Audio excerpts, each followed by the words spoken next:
we also had the same question about college and what we studied from CMB_782. So we answered that hopefully for you. And then Aaron Cantanillo asked us, what's the most embarrassing thing that has ever happened to you? Hold on a second. Oh no, there's someone here. Yes, I just shut the bedroom door because my husband is downstairs and I don't even know if he knows this story or not. Oh, so embarrassing. So wait, I don't know this story probably if he doesn't know. I don't remember if I ever told you. Ooh. So this one time. In band camp? I'm just kidding. Go ahead. At band camp. I was in the bathroom at work. And I was only going number one. I promise, just number one. And a coworker of mine completely busted into the stall. The door was locked. You told me about that. She totally busted in the stall and caught me popping a squat. Embarrassing. So horrible. Like, I think... Did she apologize? I think... Oh, I'm sure she was like, I'm sorry, and like, you know, shut the door as quickly as she could. And I'm certain that it was probably just as embarrassing for her as it was for me. But I was like, no, you saw me tinkling. Like... And we're not even friends. No, she, thank goodness, I have to say this too. She no longer works there. She hasn't worked with us for a really long time because when she popped in on me, we sat really close to each other. So I literally never got away from the reminder that, yeah, you've seen me. You saw me peeing. You saw me peeing. Pee-pee. So embarrassing, and that's the only time that has ever happened to me, to have someone walk in on me in a bathroom situation. But I could never get past that. I think she ended up leaving our company like a year or so later. That is funny. I feel like you told me about that. Yeah, it was, if I did, it was a long time ago because I don't like to talk about it. It scarred her. Okay, so there is my most embarrassing story. No, I know that I probably have a ton that I can't think of right now, and if you asked our husbands, they could probably tell you some good ones about us. But it's funny that you mentioned work because mine's about work too, and I still work with both people who saw me do this. Uh-oh. They're both still my bosses, who are male. But no, I was coming around the corner. I was newly into the group with Mendi and the current group that I'm with. And at our office, they had, you know, the like light office carpet. And then we have like concrete. Yeah. Like stained, well, it used to be, okay, coming around the corner like you're going to the restaurant. Yeah, no, I know where this is going. Where JJ used to sit. Okay, well, I didn't know that they were carpet cleaning. Nobody sent an email. They sent an email afterwards. I didn't know that they had carpet cleaned. So the carpet was really, it was wet and it was slick. So where the carpet met the concrete, which was shiny and slippery, I had on these, I would never forget them. They were 9 West camel colored like sandals with one strap around the top. They were thick soles and they had rubber on the bottom. And I was in blue capri pants and a white top. A skirt or a dress. And I came around that corner and I fell and I went into like a jazz split. Do you know what I'm saying? Where one leg is up under the other and the other one is directly out. Hurt like a you-know-what. Came down on my elbow, and I look up, and they are my 2 male bosses, the only ones. They watched the whole thing. They saw me fall. They actually came over and lifted me up. I was mortified because I was new into the group. They're men that just saw me wipe it. I ate it at my office. I had a bruise the next day. I think I called in sick the next day because I'm pretty sure I called in sick the next day because I was bruised and I was sore on the side because I came down on this side too, and I was mortified that my 2 male bosses saw me fall and actually had to pick me up. That makes me feel bad for you though. Whereas then mine's just kind of like you want to laugh at mine. I fell. That's funny, but yeah. Oh, and the other one. Oh, I'll tell 2 real quick. They all involved me falling. I went on a first date with a guy that I dated throughout high school. And we went, why on a first date would you go ice skating? I am not an ice skater. And we went together, we had dinner, we were skating around, and I was like, okay, I'm handling it, you know. He's gonna hold my hand, and you know when you're like, a senior in high school, you're like, oh my god, we're gonna hold hands right now and skate around. Because back when I was a senior, you didn't do naughty things. To put that out there. No.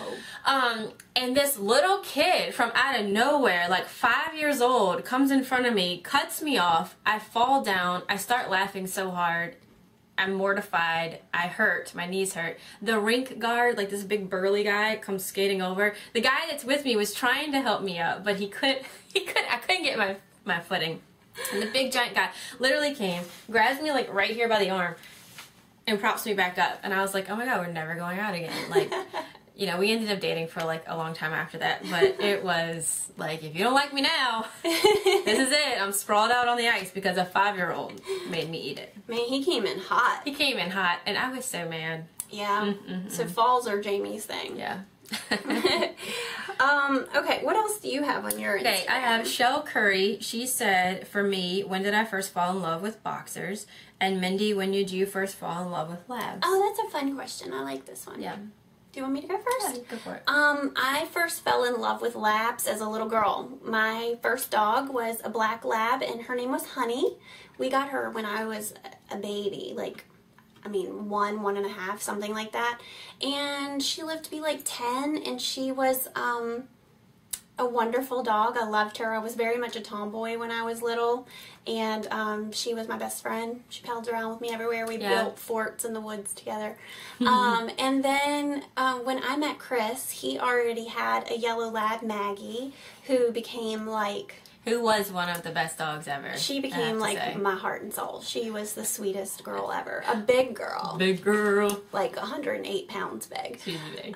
But she was such a sweetheart. And then after we got married, actually it was right before we got married, we got Nugget, our chocolate lab.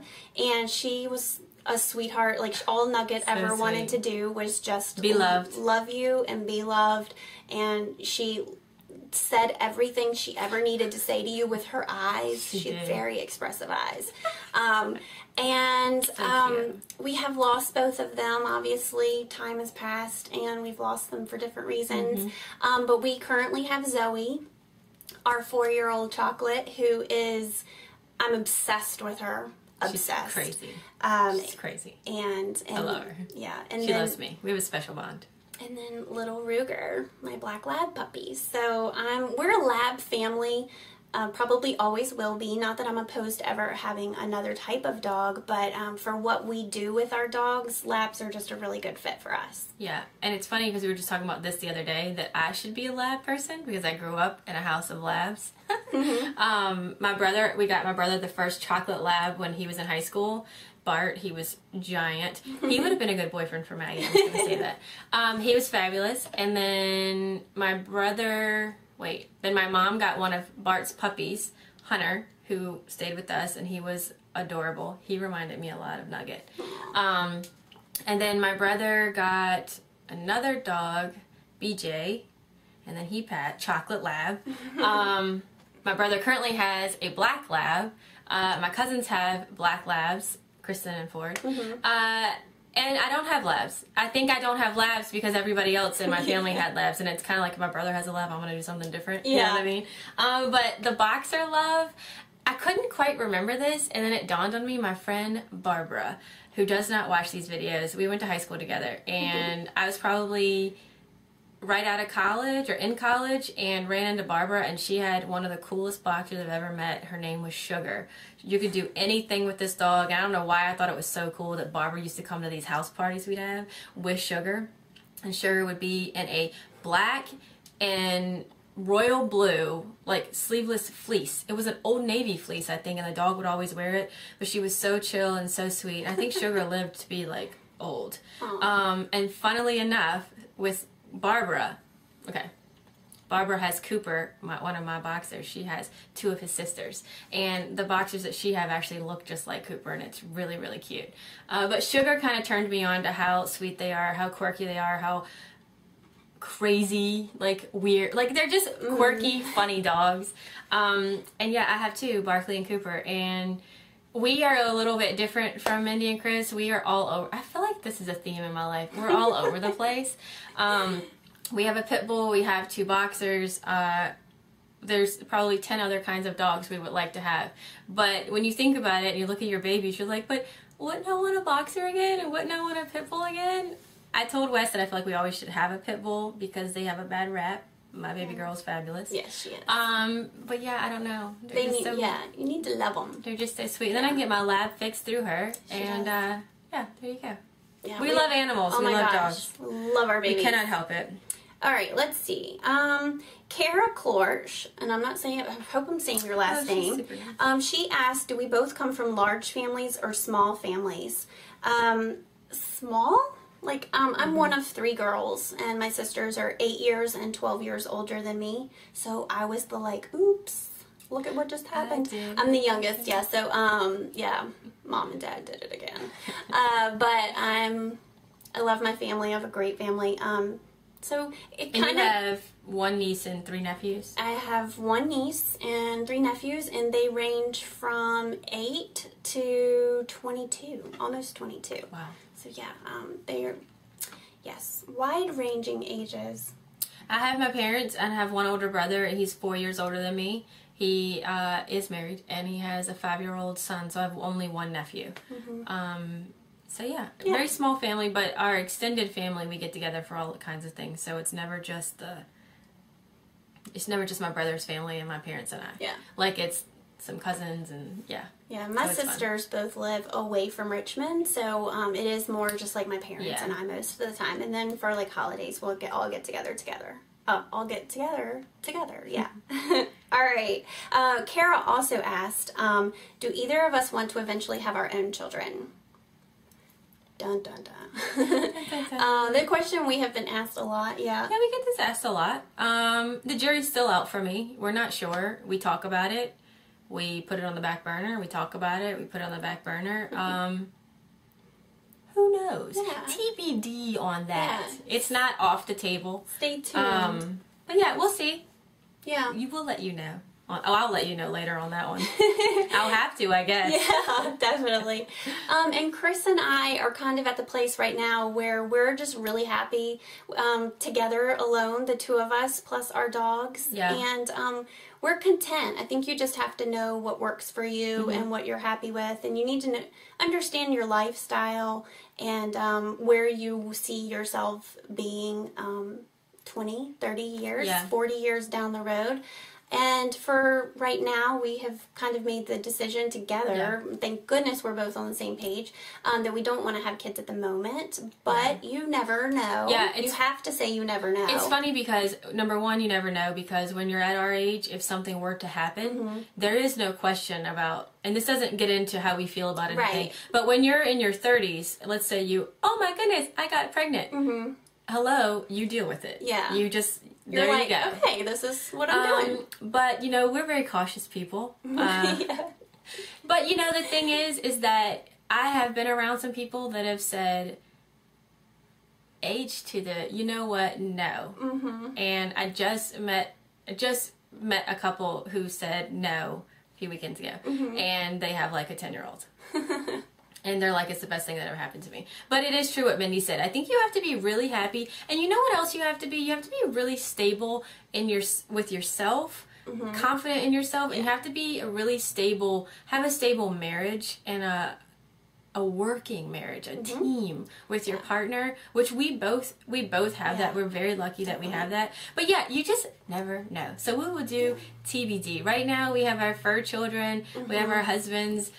We have each other. And we have all it's of you. Fun. I know. So, and kind of our blog and our YouTube channel is sort of like our baby. It is. Like we spend so much time with it. You spend money. You have to discipline. Yeah, you do totally. So that's kind of the whole kids thing. We'll keep you posted. Yeah, we will. What else do you have? How and when did you meet your husbands? Now this is from Ellie here 22. I forgot to mention that. I would like to in the future do like not like a love story, you know, like something. I want to get Wes to do that. I think it'd be cute to hear his version and my version. But when did I meet him? In July it will have been 9 years ago, and we've been married for 4 years in October. So we're together for 5 years, got engaged got married. Do you want to talk about? Oh, and how? I'll just say we met at a bar, and I'll leave it at that. That actually works from time to time. Yes, it does. And I'll elaborate more because I really would like to do, whether that video is on this channel or it's on our vlog channel, I think that'd be really fun to hear if we can get them to do it. Yeah. How fun it would be to hear their side of the story, when they first met you. Oh my, I just had a thought, I might be rambling, maybe Chris could do it with me and he could tell me how he met, what he thought of you, all that stuff. Oh maybe my Wes could be with you, and then, oh my god, anyway, I have ideas. Go ahead. Okay. They're probably not going to want to do it. And then we'll have to come up with some good bribery. Yeah. Really good bribery. And then Chris and I met in January of 2003 at a work function.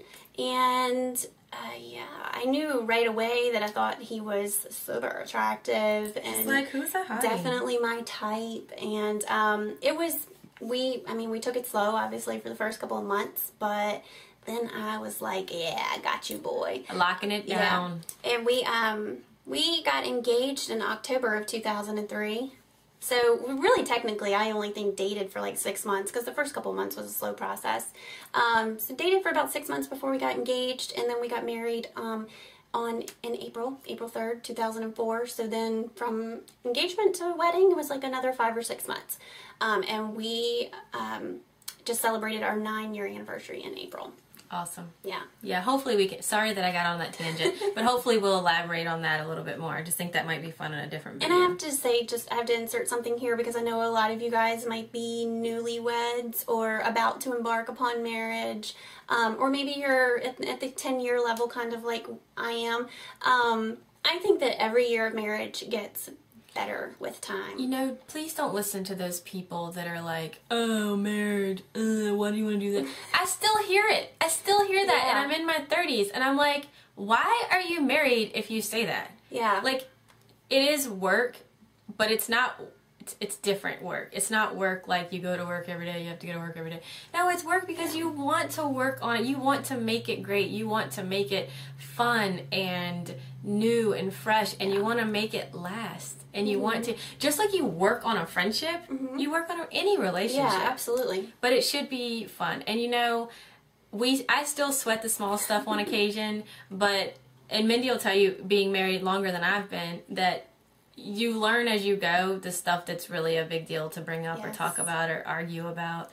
Yeah. I'm a different person than and it's a learning process. I'm a different wife to him 9 years in than I was 2, 3, 4 years in. I have learned to mellow out about things, that I don't always have to control every situation. Yeah. Nor does he. But you kind of just become.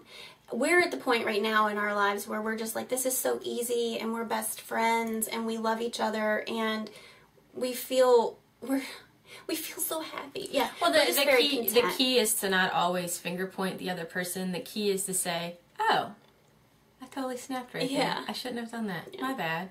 Yeah. And then you're like, you move on. Who knew this would get into marriage advice? We could do a video on that if you want. I mean, we've both learned a lot. Yeah. And a lot of different things. A lot of different things. Jimmy's learned some different things than what I've learned. So. Yeah, absolutely. Yeah. All right, let's see. Jen 78 show. Hey. Hey, girl. How did you decide on her late night cravings? I think that's a funny story because we decided in the January before we started the blog, which we launched it at the end of March in 2011. In January, we knew we were going to do it. Full month and a half in, we're still like, what are we going to name it? Yeah. Because we went through the list. We have a notebook still where we labeled everything. And we were coming up with all kinds of things. And then late night, she used to not be able to sleep ever. Yeah. Like, she would just be, like, have insomnia and stay up all night. I went through years of insomnia. I'm good now. And I used to live to just stay up late because I never wanted to get up and go to work the next day. I just like to stay up late. Yeah. That's changing a little bit now. But, and then cravings, we were just kind of like, well, it's not food, but it's anything. And we knew we wanted to focus on beauty and stuff, but it's turned into, you know, our dogs, our fashion. We'll show recipes. So it's anything that you crave. And, you know, it's, you know. We felt like her late night. It's her cute. It's sassy. Is any girl. Any girl could be her. Any girl. So, yeah, it's not like our late night cravings. It's her late night cravings. For because anyone. we like for you all to be included. Yeah, we really are happy with the name. We love it. We think it suits us so much. Yeah. Fully fashionable. Hi. We all love luxury items, but do you crave high-end looks at bargain prices? Do you think she's talking about beauty or fashion? Maybe because of her name, Fully Fashionable. Yeah, let's go with fashion. Maybe she's talking about fashion.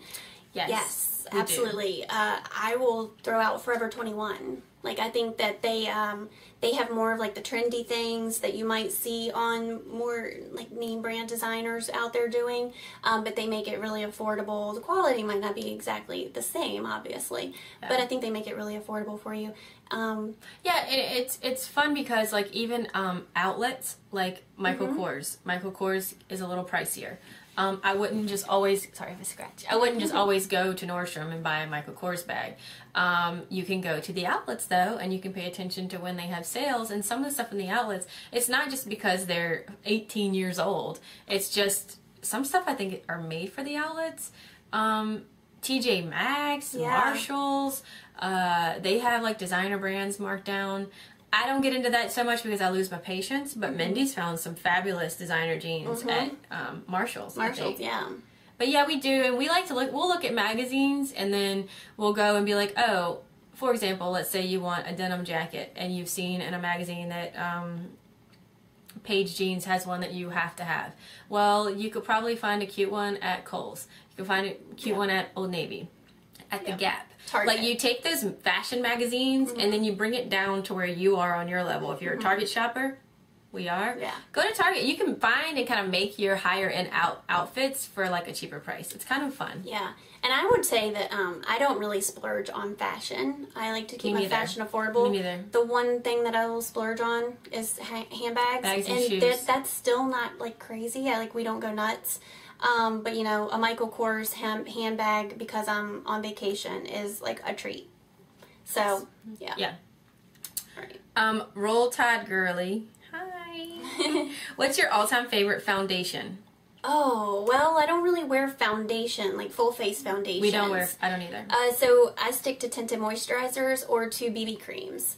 And what's my favorite? Currently for me it's the Garnier BB cream, the original, because I have dry skin. If you have oily skin you don't want that one, but they do have one made for oily skin. And I really like the Aveeno BB cream right now in Fair to Light. I think that's the only color. They both work for me. I think they give me the coverage that I'm looking for. The Garnier is a little lighter. The Aveeno's just a smidge more coverage, and I'm loving them. So far, no regular foundations, though, I think have worked for me. Yeah. Currently I'm using a Stila. I don't remember the name of it. Is it a the 10-in-1? Is it Stay All Day? I think it's Stay All Day. Stila Stay All Day HD. It's the 10-in-1 Beauty Balm. Yeah, and I like that a lot. I think it gives me really good coverage without being a full face foundation. So I'd recommend that one. Yeah. And then if you were deserted with nothing but 3 makeup items, what would those be? So we're going to say makeup items, so we're not going to say SPF. Let's just say we already have SPF for the rest of our lives. Okay. So we'll stick with fun makeup items. Okay. Mascara. Yes. Mascara, got to. For me too, mascara.